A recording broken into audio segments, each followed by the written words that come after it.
Fort Jesus was established back in the 16th century by the Portuguese, and it has a human body type plan, which is fortified by high and thick walls for security purposes. The materials used in its construction were coral, lime, sand, and clay, which were locally available.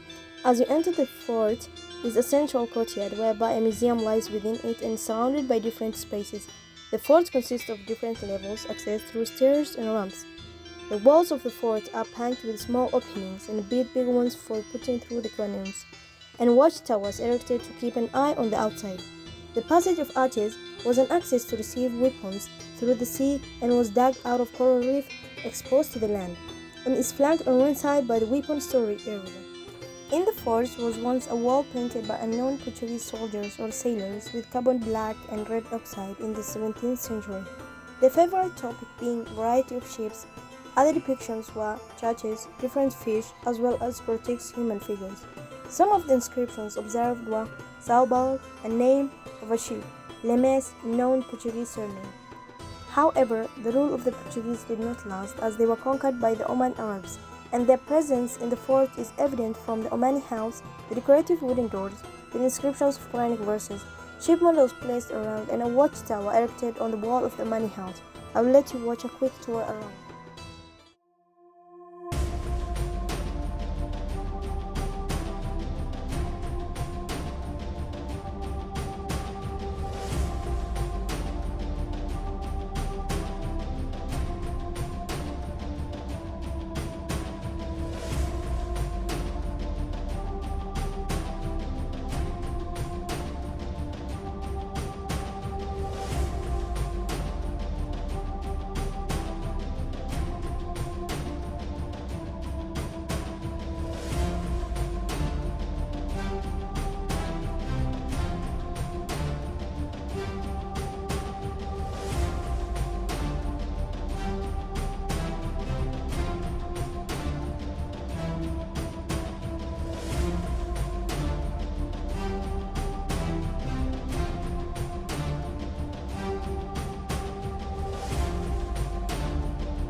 Jumba and Mtwana dates back to the 14th century and was established due to factors like safety from attack as there was no harbor, availability of fresh water, and the northeastern and southeastern breeze which cooled down the heat.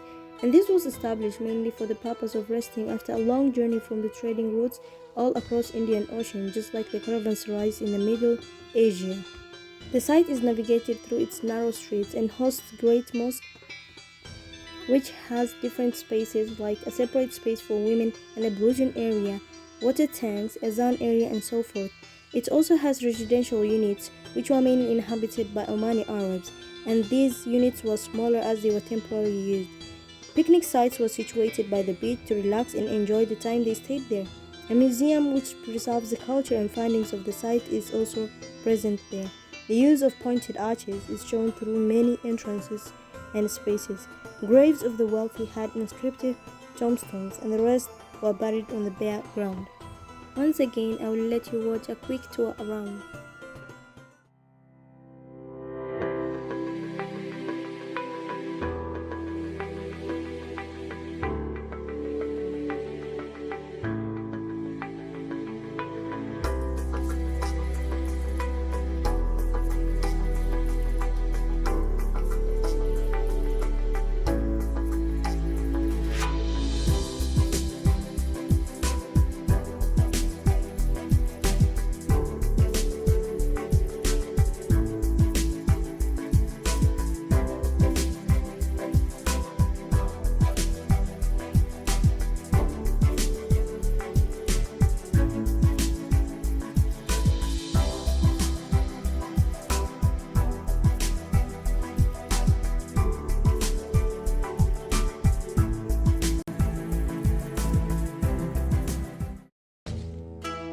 Gedi ruins dates back to the 15th century and is located in the Arabuko-Sokoke forest. It was mainly inhabited by Omani Arabs, the locals, and other merchants. The site is bound by two walls. Within the inner wall is a palace which consists of a reception court, men's court, women's court, residential units, a great mosque, and a madrasa. There is also pillar tombs which the Sultan was buried in alongside the graves of his four wives. In between the inner and the outer wall lived the middle class, the merchants who were trading along the Indian Ocean trade, and this was a resting place just like the caravanserais in the Middle Asia. Outside of the outer wall lived the peasants who provided services for those living within. The entrance portal of the palace is quite monumental and has decorations around it. Some of the utilitarian spaces were lamp holes, freshwater wells, and cisterns. The use of locally available materials such as natural stone bound with red soil is quite evident in the construction of the site. The wealthy were buried in pillar tombs to make them monumental and visible from afar. The quality of workmanship in decorating is also visible in an ornate stone tablet that lies in the museum. The Great Mosque is a hypostyle mosque and has two entrances to access it. The main entrance is a pointed archway with decorations around it. The mihrab niche is carved in a 5-step layer format to represent the 5 pillars of Islam.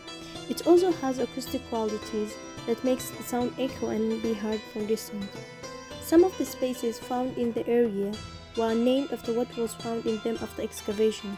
That includes the House of Cowries, House of Chinese Cash, and House of Venetian Beads, and so forth. The site was also called Kilimani, meaning it's on a high plateau and could be observed through the panoramic view picture. And lastly, I would like you to view a quick tour around the ruins. Enjoy!